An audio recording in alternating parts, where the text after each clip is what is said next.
කොහොමද ඉතින් මගේ යාළුවන්ට? ඔන්න අද අපි බලන්න යන්නේ අයර්න් මෑන් කතාවේ පළවෙනි කොටස. මේ කතාව ගැන කෙටි විස්තරයක් මං හිතන විදියට කාටවත්ම ඕන නෑ. ඒකින්ද අපි යමු කෙලින්ම කතාව බලන්න. කතාවට යන්න කලින් ඔයා අපේ පවුලට අලුත් කෙනෙක් නම් සබ්ස්ක්‍රයිබ් කරන්න අමතක කරන්නත් එපා. ඔන්න එහෙනම් ඕගොල්ලන්ගේ කතාව. අද අපේ කතාව පටන් ගන්නේ කාන්තාරයක් මැදින් යන යුද වාහන ටිකක් ළඟින්. මේ එක වාහනයක් ඇතුලේ ඉන්නවා ටෝනි ස්ටාක් කියලා සල්ලිකාර ඩයල් එකක්. එයා හැම වෙලාවකම වගේ ආතල් එකේ ඉන්න ඩයල් එකක්.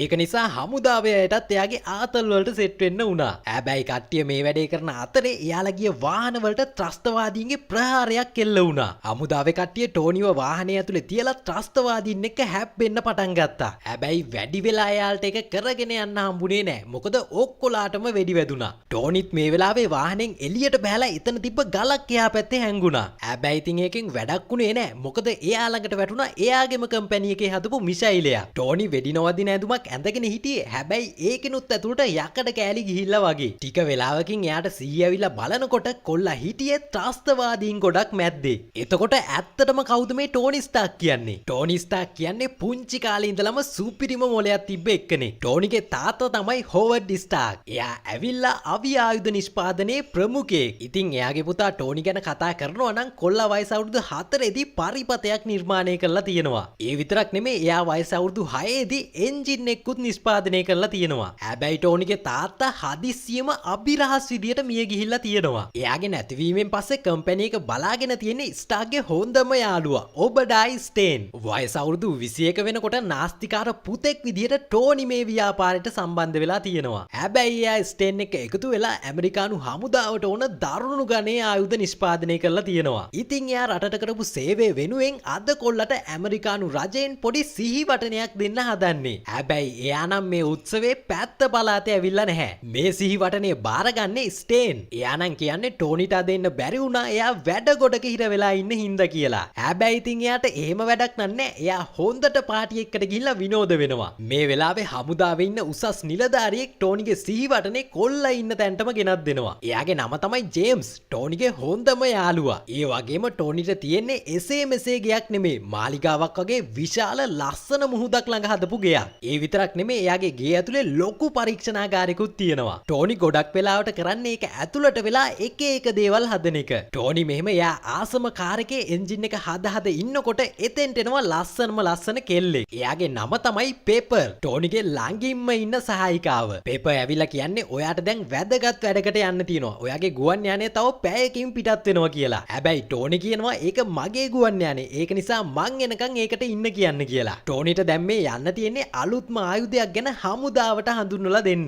පෙපර් කියනවා ඔයා ඒකට වෙලාවට ගියේ නැත්තම් මේ chance එක වෙන කම්පැනි එකකට යයි කියලා. එහෙම ගියොත් එහෙම අපිට හම්බෙන්න තියෙන ලොකු මුදලක් මේකෙන් නැති වෙයි කියලා. ඒකින්ද ටෝනි අකමැත්තෙන් වුණත් එයාගේ වැඩේ මග දාලා ඒ ගමන යන්න පිටත් වුණා. ටෝනි ඊට පස්සේ එයාගේ සුපිරි වාහනේ නැකලා එයාපෝට් එකට ගියා. එතනට එයාගේ සහායකයාත් මේ වෙලාවේ එනවා. එයා එන්නෙත් එසේ මෙසේ කාර් එක්ක නන් නෙමෙයි. ඒ කියන්නේ ටෝනි ස්ටාක්ට කොහොම සල්ලියක් ඇද්ද? මෙයාලා මේ යන ගමනට ජේම්ස්ුත් සම්බන්ධ වෙනවා. හැබැයි ඉතින් පොරට නම් හොන්දටම මල පැනලා ඉන්නේ. මොකද ටෝනි එනකන් එයා ප්ලේන් එකට වෙලා පැය 3ක් බලන් ඉඳලා. ඔන්න ඊට පස්සේ කට්ටියම අහසට නැගලා ගමන යන්න පිටත් වුණා. ජේම්ස් නම් ටෝනිට කියන්නේ දැන්වත් ඔය පිස්සු වැඩ අතහැරලා වගකීමෙන් වැඩ කරන්න කියලා. ටෝනි නම් ඒ කියන දේවල් කනකටවත් ගන්නෙ නැහැ. එයා ජේම්ස්ට කියනවා ඔය දේවල් දැන් අමතක කරලා දාලා අපි දැන් මොනවා හරි බොමු කියලා. ජේම්ස් නම් කියන්නේ අපි දැන් මේ ඉන්නේ රාජකාරී වෙලාවක. ඕවා දැන් කරන්න බෑ කියලා. හැබැයි ටික වෙලාවක් යනකොට ටෝනි එයාවත් අල්ලගෙන හොඳටම බීලා.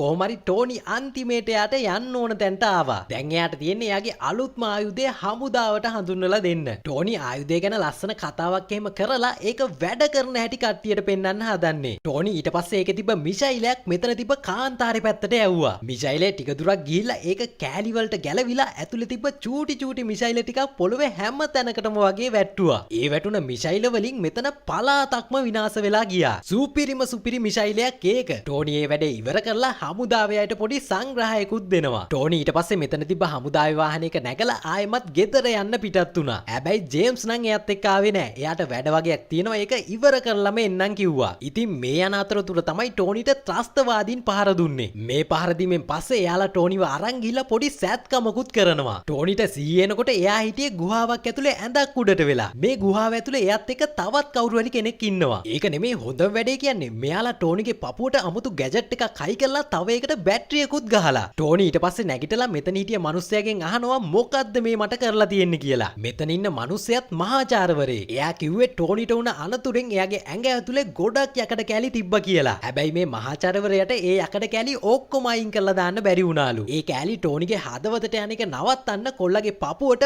විද්‍යුත් චුම්බකයක් හයි කරලා. ඒත් එක්කම මෙතෙන්ට ත්‍රස්තවාදීගේ කණ්ඩායමේ කීප දෙනෙකුත් එනවා. මේ කට්ටිය ටෝනිව අල්ලගෙන තියෙන්නේ එයා හමුදාවට හදලා දුන්නා වගේ අලුත්ම මිසයිල් පද්ධතියක් එයාලටත් හදාගන්න. ටෝනි නම් ඒ වැඩේට පොඩ්ඩක්වත් කැමති වෙන්නේ නැහැ. මේක අහපු ත්‍රස්තවාදීන් කණ්ඩායම කොල්ලව අරන් ගිහිල්ලා වතුරේ ඔබලා ගුහාවෙන් එළියට අරගෙන යනවා. ගුහාවෙන් එළියේ ටෝනිගේ කම්පැනි එකේ හදපු ආයුධ හෙන්න ගොඩක් තියෙනවා. පේන විදියට ටෝනි දන්නේ නැතුව එයාගේ කම්පැනි එක ඇතුලේ හොර වැඩක් වෙනවා වගේ. ත්‍රස්තවාදීන් ටෝනිට කිව්වේ එයාලට මිසයිල් හදලා දුන්නොත් ටෝනිට කරදරයක් නැතුව ආපහු ගෙදර යන්න පුළුවන් කියලා. ටෝනිත් ඊට පස්සේ ඒ වැඩේට කැමති වෙනවා. හැබැයි ටෝනිගේ හිතේ තියෙන්නේ නම් වෙන මොකක් හරි දෙයක් වගේ. කොහොමරි ටෝනි එයාට ඕන බඩු සේරම ගුහාව ඇතුළට ගෙන්න ගත්තා. ටෝනි කරන වැඩ දිහා ත්‍රස්තවාදීන් කණ්ඩායම එළියේ ඉඳන් කැමරා වලින් බලාගෙන ඉන්නේ. ටෝනි එතන තිබ්බ ආයුධ වලින් කෑලි ගලවලා මහාචාර්යතුමාගේ උදව්වත් ඇතුව හරි අමුතු අයිටම් එකක් හැදුවා. ටෝනි ඒකට කිව්වේ කුඩා ප්‍රමාණයේ ආක් රියැක්ට් එකක් කියලා. ටෝනිට මේ වගේ ලොකු එකක් තියනවලු එයාගේ කර්මාන්ත ශාලාවට බලය සපයන්න. ටෝනි මේ පොඩි එක හදලා තියෙන්නේ එයාගේ පපුවට සම්බන්ධ කරගන්න. මොකද එයා මේ කරන්නේ මිසයිලයක් හදන එක නෙමෙයි. එයා හදන්නේ මෙතනින් පැනලා යන්න සුපිරි රොබෝ ඇඳුමක් හදන්න හදන එක.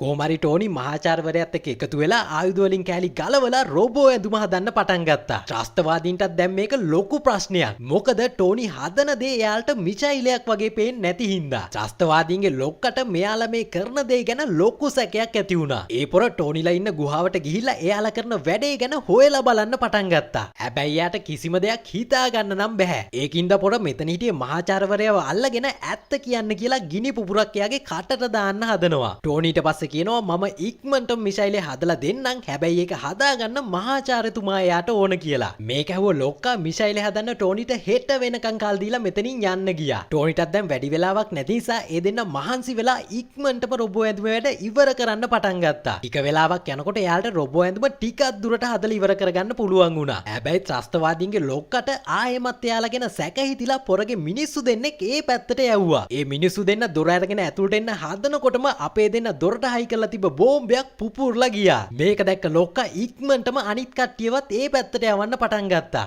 ඒත් ටෝනිගේ ඇඳුමේ සිස්ටම් එක ලෝඩ් වෙන්න තව ටික වෙලාවක් ඕන. හැබැයි ඊට කලින් ත්‍රස්තවාදියෝ ටික මෙතෙන්ට එයි. මහාචාර්යවරයා මේ වෙලාවේ කරන්නේ ටෝනි එපා කියනකොට තුවක්කුවකුත් අරගෙන ගුහාවෙන් එළියට දුවපු එක. හැබැයි ඉතින් එයාට වැඩි දුරක් නම් එහෙම දුවන්න හම්බුනේ නැහැ. අනිත් පැත්තෙන් ටෝනිගේ ඇඳුමේ සිස්ටම් එකත් ඒ වෙලාවේ ලෝඩ් වෙලා ඉවර වුණා. ත්‍රස්තවාදීන් ගුහාව ඇතුළට ආවා විතරයි ටෝනි එක්කෙනෙක්ට ගහනවා උඩින් විසි වෙලා යන්න. ඒ රොබෝ ඇඳුම නම් පිස්සු ඇදෙන ඇඳුමක්. ත්‍රස්තවාදීන්ට ඒක නවත්තනවා තියා හිතන්නවත් බෑ. ඒ කට්ටිය ඇඳුමට බයේ දුවගෙන ගිහිල්ලා එතන තිබ්බ දොරකුත් වහලා දානවා. හැබැයි ඉතින් ටෝනි ඒක කඩාගෙනම එතනින් එළියට එනවා. ටෝනි ඊට පස්සේ ගුහාව ඇතුලේ තිබ්බ ඔක්කොම විනාශ කරගෙන එළියට යන්න හදනවා. මෙහෙම යනකොට එයාට හම්බෙනවා වෙඩි වැදිලා ඉන්න මහාචාර්යවරයාව. හැබැයි ටෝනිට මහාචාර්යවරයා නම් බේරගන්න බැරි වුණා. ඒත් එයා මැරෙන්න කලින් ටෝනිට කිව්වා ඔයාගේ ජීවිතේ නාස්ති කරගන්න එපා කියලා. ටෝනි ඊට පස්සේ මෙතනින් එළියට ගිහිල්ලා එළියේ තිබ්බ ආයුධ ඔක්කොටම ගිනි තියන්න පටන් ගත්තා. හැබැයි වටේටම වෙඩි තියෙන හින්දා ටෝනිට වැඩි වෙලා ඒක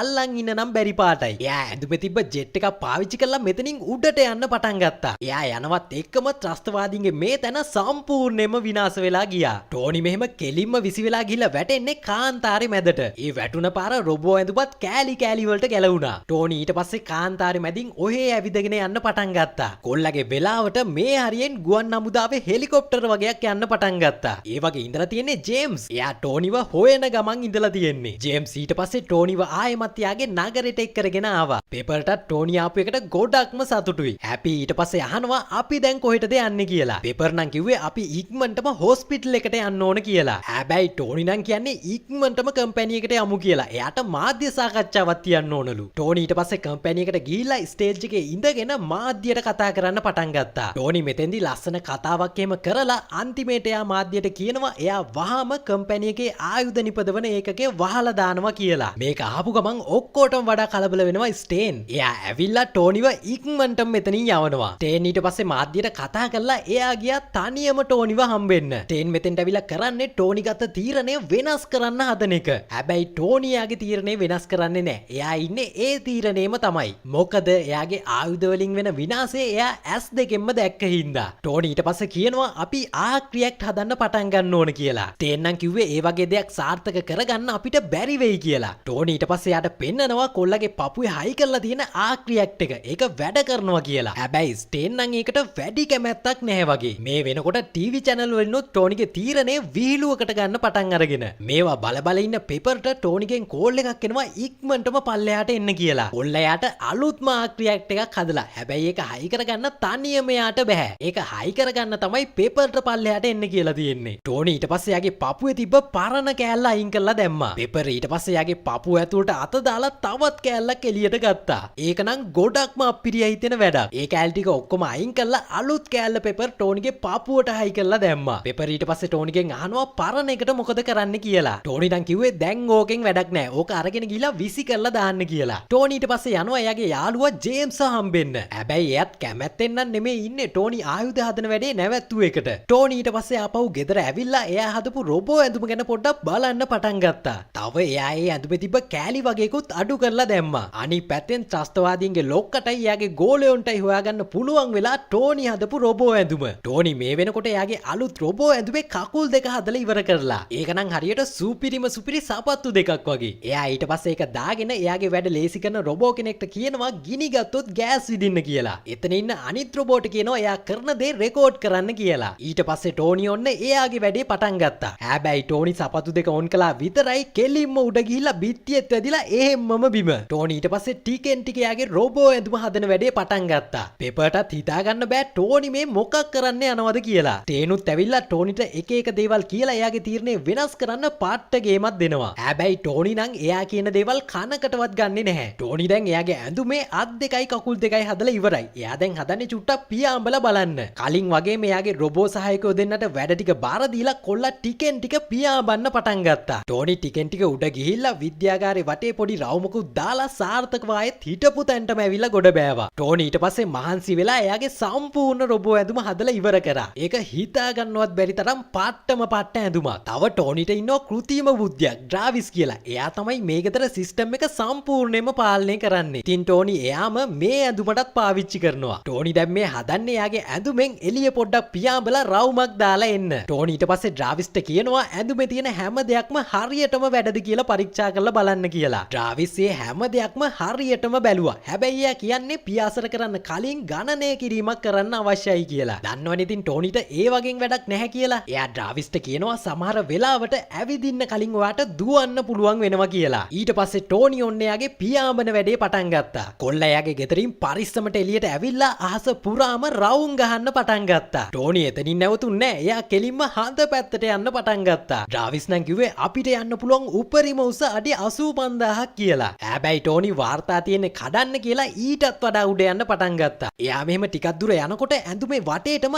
අයිස් බැඳෙන්න පටන් ගත්තා. ඒ විතරක් නෙමෙයි එයාගේ ඇඳුමේ සිස්ටම් එකත් ඕෆ් වෙලා ගියා. දැන් කොල්ලා කැරකි කෙලින්ම පල්ලෙහාට වැටෙනවා. ටෝනි ඉක්මනටම එයාගේ කකුලේ තිබ්බ ගැජට් එකකින් ඇඳුම වටේට බැඳිලා තිබ්බ අයිස් ටික කඩලා දැම්මා. ඔන්න ඊට පස්සේ ආයෙමත් සිස්ටම් එක ඔන් වෙන්න පටන් ගත්තා. ටික වෙලාවක් යනකොට ඇඳුම ආයෙත් වැඩ කරන්නත් පටන් ගත්තා. ටෝනි නම් ඒ වෙලාවේ බිමට වැටෙන්නේ නැතුව බේරුනේ 99. කොල්ලා ඊට පස්සේ ආයෙමත් ගෙවල් පැත්තට ගිහිල්ලා එයාගේ වහලේ උඩට බානවා. හැබැයි එයා වහලේ උඩ නම් නැවතුන්නේ නැහැ. ඒකත් කඩාගෙන පහළ තිබ්බ ස්ලැබ් එකත් කඩාගෙන කෙලින්ම විද්‍යාගාරේ උඩ තිබ්බ කාර් එකක් උඩ. මේ ඇස්සේ ගිනි නිවන්න දුන්න රොබෝ ගෑස් එකත් ගහනවා. ටෝනි ඊට පස්සේ ඇඳුම ගලවලා දාලා පෙපර් හදලා තියලා ගිය කෝපි එක අතට ගත්තා. හැබැයි ඒක යට තව පෙට්ටියකුත් තියෙනවා. ටෝනි ඊට පස්සේ ඒක අරගෙන ඇරලා බලනවා ඇතුලේ මොනවද තියෙන්නේ කියලා. ඒකේ තියෙන්නේ ටෝනිගේ පපුවට හයි කරලා තිබ්බ ආක් රියැක්ට් එක. එල්ල එක විසි කළා නෑ. වීදුරු පෙට්ටියක දාලා ටෝනිට සිහි වටනයක් හැදියට හදලා දීලා. ඒක දැක්කාම ටෝනිගේ මූණට පොඩි හිනාවකුත් ආවා. අනිත් පැත්තෙන් ත්‍රස්තවාදී කණ්ඩායම ටෝනි පැනලා යන්න හදපු ඇඳුම ගෙනල්ලා ඒකේ කෑලි ටික එකතු කරන්න හදනවා. ඒ කට්ටිය මොකකට ලෑස්ති වෙනවද කියලා හිතා ගන්න බෑ. ටෝනිටත් දැන් ඉතින් වෙන වැඩක් නෑ. උදේ ඉඳන් රෑ වෙනකම් මහන්සි වෙන්නේ එයාගේ රොබෝ ඇඳුම හරියට හදාගන්න. දැන් නම් ගොඩක් දුරට ඒක හරියටම හදලා ඉවරයි. හැබැයි ඉතින් ඇඳුමේ පාට මේ පාටට තියන්න බෑනේ. දැන් කොල්ලට ඕන එක ලස්සන කරගන්න පුළුවන් පාට. ටෝනි ඒක කරන්නේ කොහොමද කියලා හිතනකොට එයා දකිනවා එයා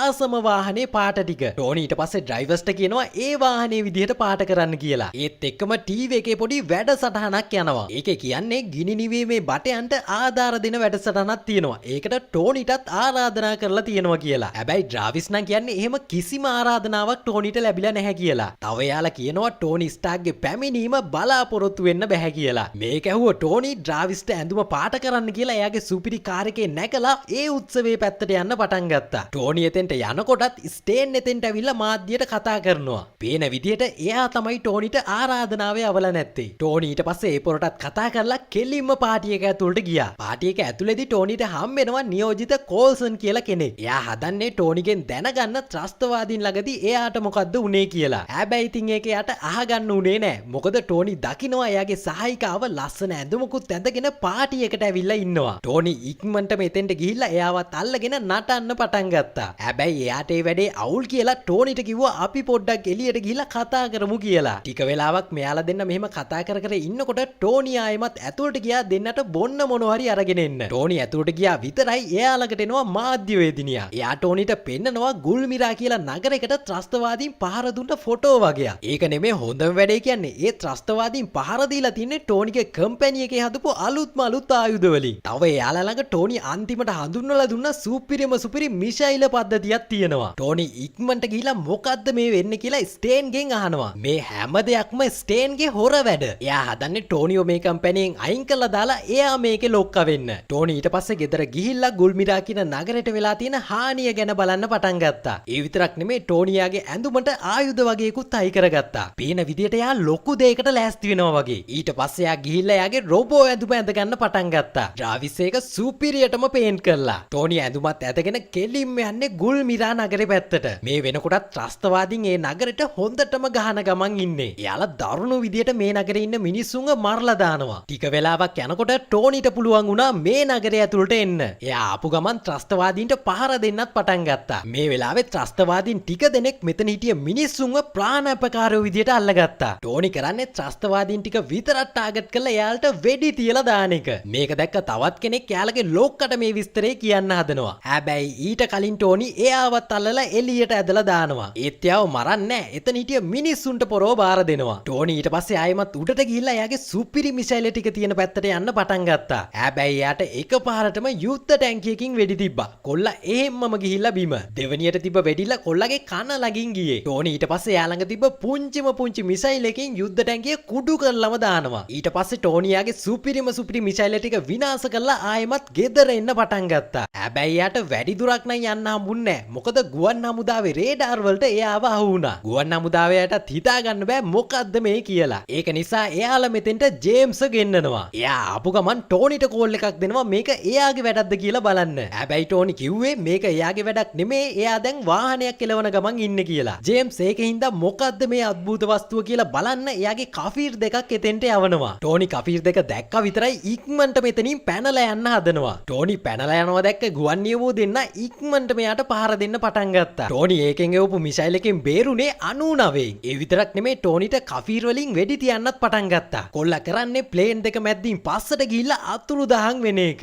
දැන් යාව රේඩාර් වලටත් හොයාගන්න බෑ. ඔන්න ඊට පස්සේ ජේම්ස්ට කෝල් එකක් එනවා ටෝනිගෙන් මේක එයාගේ වැඩක් කියලා. ජේම්ස් ඊට පස්සේ කියනවා ආයෙත් ඔයාගේ සෙල්ලම් බඩු එයාගේ ගුවන් සීමාවට එවන්න එපා කියලා. ටෝනි කියන්නේ ඒක සෙල්ලම් බඩුවක් නෙමේ ඒක ඇතුලේ මම ඉන්නවා කියලා. ජේම්ස්ටත් දැන් මොකුත්ම කරගන්න විදියක් නැහැ. තව ටෝනි මෙතනින් අතුරුදහන් වෙලා නැහැ. එයා ප්ලේන් එක යට පැත්තේ එල්ලිලා. මේ සීන් එක දකින්නවා අනිත් ප්ලේන් එකේ නියමුවා. ඊට පස්සේ ටෝනි එල්ලිලා ඉන්න ප්ලේන් එකේ නියමුවා ඒක කරකවන්න පටන් ගත්තා. ඒකෙන් ටෝනි විසික් වෙලා ගිහිල්ලා අනිත් ප්ලේන් එකේ තට්ටකුත් කඩාගෙන යනවා. ඒකේ නියමුවා එළියට පැනගත්තට එයාගේ පැරෂුට් එක දිගෑරෙන්නේ නැහැ. මේක දැක්ක ටෝනි ඉක්මනට මෙතෙන්ට ගිහිල්ලා එයාගේ පැරෂුට් එක දිගෑරලා දෙනවා. ජේම්ස්ටත් ඒ කරපු වැඩේට පාට්ටම සතුටුයි. හැබැයි ඉතින් ටෝනිට දැන් කෆීර් එකක් නම් අරන් දෙන්න වෙනවා. ජේම්ස් ඊළඟ දවසේ මාධ්‍යයට කියන්නේ පුහුණු වීමකදී එයාලගේ යානයක් අනතුරටපත් වුණා කියලා. ඒ වගේම ගුල්මිරාවල පහර දීමට එයාලගේ කිසිම සම්බන්ධතාවයක් නැහැ කියලා. ස්ටේනුත් මේක අහගෙන ඉන්නේ. එයාට දැන් ලොකු සැකයක් තියෙනවා ටෝනි ගැන.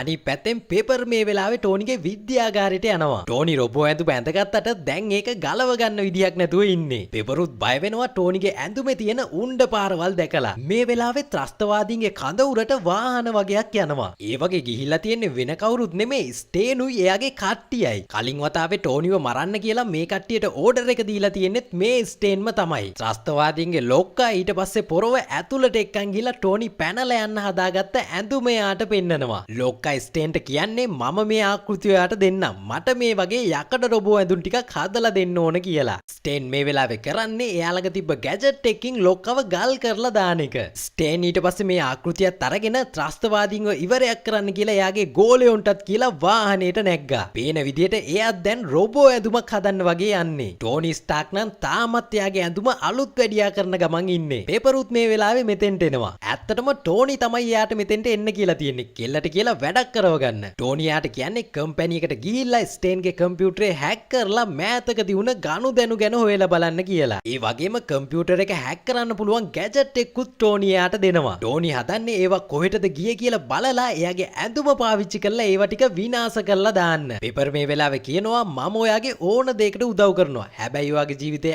අනතුරක දාගන්න වැඩවලට නම් මම උදව් කරන්නේ නැහැ කියලා. පේපර් ඊට පස්සේ රස්සාවෙනුත් අස් වෙලා මෙතනින් යන්න හදනවා. ටෝනි එතකොට කියනවා එයාට ඕන මෙච්චර කාලෙකට එයාගේ ආයුධ වලින් වුණ විනාශයට සාධාරණයක් ඉටු කරන්න කියලා. පේපර් ඒ කතාව අහලා ටෝනිට උදව් කරන්න කැමති වෙනවා. කෙල්ල ඊට පස්සේ කම්පැනි එකට ගිහිල්ලා ස්ටේන්ගේ ඔෆිස් එක ඇතුළට රිංග ගත්තා. ඊට පස්සේ ටෝනි දුන්න ගැජට් එකෙන් ස්ටේන්ගේ කම්පියුටර් එක හැක් කරලා ඒක ඇතුලේ හංගලා තිබ්බ ෆයිල් ගැන හොයලා බලන්න පටන් ගත්තා. පේපර්ට ඒ ෆයිල් ඇතුලේ තිබිලා හම්බුණා රොබෝ ඇඳුමක සැලසුමක්. ඒ වගේම ත්‍රස්තවාදීන් කණ්ඩායම ටෝනිව අල්ලගත්ත වෙලාවේ ස්ටේන්ට එවපු වීඩියෝ එකකුත්. පේපර් ඉක්මනට මේ ටික කොපි කරගන්න පටන් ගත්තා. ටික වෙලාවක් කොපි කරනකොට ස්ටේන් මෙතෙන්ට ආවා. හැබැයි එයා පේපර් කරන දේ ගැන එච්චරම ලොකුවට හිතුවේ නැහැ. ස්ටේන් කෙල්ල ළඟට එනකොටම එයා කම්පියුටර් එකේ ස්ක්‍රීන් සේව් එකත් ඔන් කරා. පොර ඊට පස්සේ පේපර් ළඟට ඇවිල්ලා ටෝනි මේ කරන්න යන වැඩේ ගැන එයත් එක්ක කතා කරන්න පටන් ගත්තා. පේපර් ටික වෙලාවක් මෙහෙම ඉඳලා ෂේප් එකේ පෙන් එකත් ගලවගෙන මෙතනින් ඉක්මනටම යන්න ගියා. ඊට පස්සේ තමයි ස්ටේන් දැනගත්තේ එයා ෆයිල් ටික ඔක්කොම කොපි කරගෙන කියලා. ස්ටේන් ඉක්මනට එයාගේ පස්සෙන් ගියත් පේපර්ට හම්බෙලා නියෝජිත කෝල්සන්ව. ඒක නිසා පොරට මොකුත්ම කරගන්න හම්බුනේ නැහැ. පොර ඊට පස්සේ කලබලෙන් එයාගේ රොබෝ ඇඳුම හදන තැනට ගියා. හැබැයි එතන ඉන්න විද්‍යාඥයෝ රොබෝ ඇඳුම හැදුවට එයාලට තාම ආක් රියැක්ට් එක නම් හදාගන්න බැරි වෙලා. ස්ටේන්ට මේ වෙලාවේ මල පයින්නවා. ටෝනි ගුහාවක් ඇතුළට වෙලා ඒක හැදුවා නම් ඇයි ඔයාලට මෙහෙදී ඒක හදාගන්න බැරි කියලා. මහාචාර්යවරයා කිව්වේ මම ටෝනි ස්ටාක් නෙමෙයි කියලා. ටෝනිටත් මේ වෙලාවේ පේපර්ගෙන් කෝල් එකක් එනවා. එයා ඒක ආන්සර් කරා විතරයි ටෝනි එකපාරටම ගල් වුණා. ඒක කරලා තියෙන ස්ටේන්. එයාට ආක් රියැක්ට් එකක් හදන්න බැරි නිසා පොර කරන්නේ ටෝනිගේ පාපුවේ තියෙන ආක් රියැක්ට් එක ගලවගෙන යන එක. පේපර් මේ වෙලාවේ ජේම්ස්ට කෝල් එකක් දීලා කියනවා ටෝනිගෙන් කිසිම ඇමතුමක් නැහැ. ඒ වගේම ස්ටේන් එයාව මරන්න සැලසුම් කරනවා කියලා. මේක ඇහුව ජේම්ස් ඉක්මනටම ටෝනිගේ ගෙදරට යන්න පිටත් වුණා. පේපර් මේ වෙලාවේ කෝල්සනුයි තවත් නියෝජිතයෝ ටික දෙනෙකුයි එක්ක ස්ටේන්ව අල්ලගන්න යන්න පිටත් වුණා. ටෝනි මේ වෙලාවේ හෙන්න අමාරුවෙන් පල්ලෙහාට ඇවිල්ලා බඩ ගාගෙන එයාගේ විද්‍යාගාරි පැත්තට යන්න පටන් ගත්තා. මොකද ඒක ඇතුලේ තියෙනවා එයාගේ පරණ ආක් රියැක්ට් එක. ටෝනි අමාරුවෙන් ඒක ළඟට ගියත් එයාට ඒක මේසේ උඩින් අරගන්න නම් බැරි වුණා. හැබැයි එයාගේ සහයට හදලා හිටිය රොබෝ කෙනෙක් කොල්ලට ඒක අරගෙන දුන්නා. ස්ටේන් මේ වෙලාවේ ටෝනිගේ ආක් රියැක්ට් එක අරගෙන ගිහිල්ලා එයාගේ ලොකුම ලොකු සුපිරි රොබෝ ඇඳුමට හයි කරනවා. අනිත් පැත්තෙන් ජේම්ස් ටෝනිගේ ගෙදරට ඇවිල්ලා කොල්ලව හොයන්න පටන් ගත්තා. එයා දකින්නේ ටෝනි විද්‍යාගාරය ඇතුලේ බිම වැටිලා ඉන්නවා. හැබැයි එයාට කරදරයක් වෙලා නැහැ. ටෝනි ජේම්ස් දැක්ක ගමන් ඇහුවේ පේපර් කොහෙද කියලා. ජේම්ස් එයාට කියනවා පේපර් තවත් නියෝජිතයෝ 6 දෙනෙක් එක්ක ස්ටේන්ව අල්ලගන්න ගියා කියලා. ටෝනි නම් කිව්වේ 6 දෙනෙක් හොඳටම මදි එයාව අල්ලගන්න කියලා. පේපර් මේ වෙනකොටත් විද්‍යාගාරයට ගිහිල්ලා. තව එයාලා ස්ටේන් ඉන්න පැත්තේ දොරක් කඩාගෙන මේක ඇතුළට ගියා. මේ සද්ද ඇහුණ ස්ටේන් ඉක්මනට මෙයාගේ රොබෝ ඇඳුම පැත්තට දිව්වා. ටෝනි අනිත් පැත්තෙන් එයාගේ සුපිරි ඇඳුම ඇඳ ගන්න ගමන් ඉන්නේ. ජේම්ස්ට නම් ඒක දැකලා පිස්සු වගේ. ටෝනි ඊට පස්සේ ජේම්ස්ට කියනවා අහස නිදහස්ව තියන්න කියලා. කොල්ලා ඊට පස්සේ විද්‍යාගාරි පැත්තට යන්න පිටත් වුණා. ජේම්ස්ුත් එතන තිබ්බ ටෝනිගේ සුපිරි කාර් එකේ නැගලා ගුවන් අමුදාව පැත්තට යන්න පටන් ගත්තා. පේපරුයාගේ කට්ටියයි මේ වෙනකොට ටෝනි හදාගත්ත රොබෝ ඇඳුම හොයාගෙන. එයාලා දැන් හිතන් ඉන්නේ ඒක තමයි ස්ටේන් හදපු ඇඳුම කියලා. හැබැයි පේපර්ට මේකේ මොකක්ම හරි අවුලක් තේරුණා. ඒකින්ද එයා මේ කාමරය ඇතුලේ පොඩ්ඩක් ඇවිදලා බලන්න පටන් ගත්තා. ටිකක් වෙලා යනකොට එයාට පුළුවන් වුණා ලොකුම ලොකු ඇඳුමක් ඇතුලේ ඉන්න ස්ටේන්ව හොයාගන්න. කෙල්ල මේකට බය වුණ පාර කෙලින්ම විද්‍යාගාරෙන් එළියටම දිව්වා. ස්ටේන්ට නම් එතන තිබ්බ දොරවල් වලින් එළියට එන්න හම්බුනේ නැහැ. පේපර් එළියට ආව විතරයි ටෝනි යාට කතා කරනවා. කෙල්ල විද්‍යාගාරය ඇතුලේ වුණ හැම දෙයක්ම ටෝනිට කියන්න පටන් ගත්තා. හැබැයි පේපර් ඒක කියකේ ඉන්නකොට එකපාරටම පොළොවත් කඩාගෙන ස්ටේන් එයාගේ පිටිපස්සෙන් මතුවෙනවා. එයා දැන් හදන්නේ පේපර්ව ඉවරයක් දෙයක් කරලා දාන්න. පොර පෙපරට වෙඩි තියන්න හදනකොටම ටෝනි ඇවිල්ලා එයාව තල්ලු කරගෙන පාර උඩට වැටෙනවා. මේ දෙන්න පාරට වැටුණ පාර ලොකු අනතුරකුත් එතන වෙනවා. ස්ටේන් ඊට පස්සේ එතන තිබ්බ වාහනයක් කුස්සලා ටෝනිට ගහන්න හදනවා. හැබැයි ඒ වාහනේ ඇතුලේ මිනිස්සු වගේකුත් ඉන්නවා. ටෝනි කරන්නේ එයාගේ ආක් රියැක්ටර් එකෙන් ස්ටේන්ට පාර දීලා වාහනේ අල්ලගන්න එක. හැබැයි ටෝනියාගේ පරණ ආක් රියැක්ටර් එක පාවිච්චි කරන හින්දා එයා කරපු වැඩෙන් ඒකේ බලය 19% වෙනකන් අඩු වුණා. ඒ ඇස්සේ වාහනේ ඇතුලේ හිටිය ගෑනු එක්කනා බය වුණ පාර වාහනේ රේස් කරන්න පටන් ගත්තා. අන්තිමේට ටෝනියේ වාහනේටත් යට වුණා. මේ වෙලාවේ ස්ටේනුත් ඇවිල්ලා ආයෙමත් ටෝනිට ගහන්න පටන් ගත්තා. එයා ටෝනිව උස්සලා පොලේ ගහලා පාගලා එතන තිබ්බ බස් එකක් ඇතුළට විසි කරා. එතනින් නැවතුන්නේ නැහැ. බස් එක ඇතුළට මිසයිල් එකකුත් යවුවා. හැබැයි ඉතින් ඒ කිසිම දෙයකින් ටෝනිගේ ඇඳුම නම් එයාට විනාශ කරන්න බැරි වුණා. ඒක නෙමෙයි හොඳම වැඩේ කියන්නේ. ස්ටේන්ගේ ඇඳුමටත් පුළුවන් පියාඹන්න. ටෝනි දැන් කරන්න හදන්නේ ස්ටේන්ව අහස උඩට අරගෙන යන්න. හැබැයි ඩ්‍රයිවර්ස් කියනවා අපේ බලය තියෙන්නේ 15%ක් විතරයි. ඒක ඉක්මනටම ඉවර වෙයි කියලා. ඒත් ඉතින් ටෝනි ඒව අහන්නේ නැහැ. එයා එකපාරටම අහසට යන්න පටන් ගත්තා. ස්ටේනුත් එයාගේ පස්සෙන්ම අහස උඩට යන්න පටන් ගත්තා. දෙන්න උඩට යන්න පටන් ගත්තා විතරයි ගුවන් හමුදාවේ රේඩාර් වලටත් මේ දෙන්නව අහුවෙනවා. එයාලා දැන් හදන්නේ ගුවන් යානා ටිකක් ඒ පැත්තට යවන්න. හැබැයි ජේම්ස් ඇවිල්ලා ඒක නවත්තනවා. ඒක නිකන් පුහුණු අභ්‍යාසයක් විතරයි කියලා. මෙහෙම ටික දුරක් යනකොට ස්ටේන්ට පුළුවන් වුණා ටෝනිව අල්ලගන්න. හැබැයි එයාගේ රොබෝ ඇඳුම පුරාම මේ වෙනකොට අයිස් බැඳිලා. ඒ විතරක් නෙමෙයි එයාගේ සිස්ටම් එකත් නැවතිලා ආයෙමත් එයා පල්ලෙහාට වැටෙන්න පටන් ගත්තා. ටෝනි නම් එයාගේ ඇඳුමේ අයිස් බැඳෙන එක හදාගෙන වගේ. හැබැයි එයාගේ ආක් රියැක්ටර් එකේ බලය මේ වෙනකොට 102 වෙනකන් අඩු වෙලා. ඒක නිසා කොල්ලත් ටිකෙන් ටික පල්ලෙහාට වැටෙන්න පටන් ගත්තා. ටෝනි කොහොම හරි පල්ලෙහාට ඇවිල්ලා ඇඳුමේ එක අතක් ගලවලා දැම්මා විතරයි එයාගේ පිටිපස්සෙන් ආයෙමත් ස්ටේන් මතු වුණා. උඩ ඉඳන් පල්ලෙහාට වැටුණට එයාට මොකුත්ම වෙලා නැහැ. ටෝනිගේ එක අතක් ගලවලා දාපු හින්දා එයාට පහර දෙන්න විදියකුත් නැහැ. ස්ටේන් මේ පාරේ යව අල්ලගෙන තද කරන්න පටන් ගත්තා. ටෝනි කරන්නේ එයාගේ ඇඳුමේ තිබ්බ ගිනි පුපුරු වගේක් එළියට දාලා ඉක්මනටම ගිහිල්ලා හැංගෙන එක. ටෝනි පෙපර්ට මේ වෙලාවේ කියනවා ඇතුළට ගිහිල්ලා ආක් රියැක්ටර් එකට සම්පූර්ණ බලය දෙන්න කියලා. ඊට පස්සේ ටෝනි සංඥා කරාම සම්පූර්ණ බලය අහසට නිදහස් කරන්න කියලා. එල්ලේ වැඩේ කරන අතරේ ටෝනි රොබෝ ඇඳුම උඩට පැනලා හෙල්මට් එකට බලය යන වයර් ටික ඔක්කොම ගලවලා දානවා. දැන් ස්ටේන්ට කිසි දෙයක් පේන්නේ නැහැ. හැබැයි පොර කොහොම හරි ටෝනිව අල්ලලා වහලේ උඩට නම් විසි කරලා දැම්මා. ඊට පස්සේ පොර රොබෝ ඇඳුමේ ඉස්සරහ ටික අරගත්තා. ඇයි නැත්තම් මෙලෝඩයක් එයාට පේන්නේ නැහැනේ. පෙපර් මේ අතරේ හැමදේම ලෑස්ති කරලා ටෝනිගේ සංඥා වෙනකම් බලන් ඉන්නවා. ස්ටේන් මේ අස්සේ ටෝනිට වෙඩි තියන්න පටන් ගත්තා. ඒකෙන් වහලේ තිබ්බ වීදුරුවත් කැඩිලා ගියා. ටෝනි පල්ලෙහාට වැටෙන්නේ නැතුව බේරුනේ නූලෙන්. හැබැයි පොරට ඉලක්කෙට නම් වෙඩි තියාගන්න බෑ. මොකද එයාගේ හෙල්මට් එක නැති හින්දා. ටෝනි පෙපර්ට බටන් එක ඔබන්න කිව්වට එයා ඒකට කැමති වෙන්නෙත් නෑ. මොකද ටෝනි ඉන්නේ වහලේ මැද හින්දා. හැබැයි අන්තිමේට ටෝනිගේ බල කිරිල්ලට එයා ඒක ඔබලා දානවා. ඒකේ බලයට ටෝනි පැත්තකට විසික් වෙලා ගියා. ස්ටේන් කැඳුමේ බලයත් නැති වෙලා එයාව ආක් රියැක්ටර් එක ඇතුළටම ඇදගෙන වැටුණා. ඒකෙන් විද්‍යාගාරය සම්පූර්ණයෙන්ම විනාශ වෙලා ගියා. ඒ විතරක් නෙමෙයි ටෝනිගේ පපුවේ තිබ්බ ආක් රියැක්ටර් එකේ බලයත් ටිකෙන් ටික නැති වෙලා ගියා. මේම ටික දවසක් ගිහිල්ලා ජේම්ස් මේ වුණ දේ ගැන මාධ්‍යයට කතා කරන්න පටන් ගත්තා. එතනම එළියේ ටෝනිත් ඉන්නවා. එයාට කිසිම කරදරයක් වෙලා නැහැ. කෝල්සන් මේ වෙලාවේ ටෝනිට මාධ්‍යයට කියන්න ඕන දේවල් ටික කොලේක ලියලා ගෙනත් දෙනවා. මොකද අයන් මෑන්ගේ ඇඟ ඇතුලේ ඉන්නේ ටෝනි කියලා මිනිස්සු දැනගන්න ඕන නැති හින්දා. හැබැයි ඉතින් ටෝනි ගැන දන්නවනේ. එයා කෙලින්ම ගිහිල්ලා මාධ්‍යයට කියනවා එයා තමයි අයන් මෑන් කියලා. මේ කතාවේ අන්තිමේටම අපිට පෙන්නනවා ටෝනි මේ දේවල් ඉවර වෙලා ගෙදර ගියාම එයාගේ ගෙදරට අමුතු කෙනෙක් ඇවිල්ලා ඉන්නවා කියලා. ඒ පොර කිව්වේ එයා තමයි ෂීල්ඩ් එකේ අධ්‍යක්ෂක නෙට් ෆියුරි කියලා. එයා මෙහෙට ඇවිල්ලා තියෙන්නේ ටෝනිත් එක්ක ඇවෙන්ජර්ස් කියලා ව්‍යාපෘතියක් ගැන කතා කරගන්න. ඒත් එක්කම අයන් මෑන් පළවෙනි කොටස එතනින් ඉවර වෙනවා. එහෙනම් දෙවෙනි කතාවෙන් හම්බෙමු. ඕගොල්ලෝ හැමෝටම සුබම සුබ දවසක්.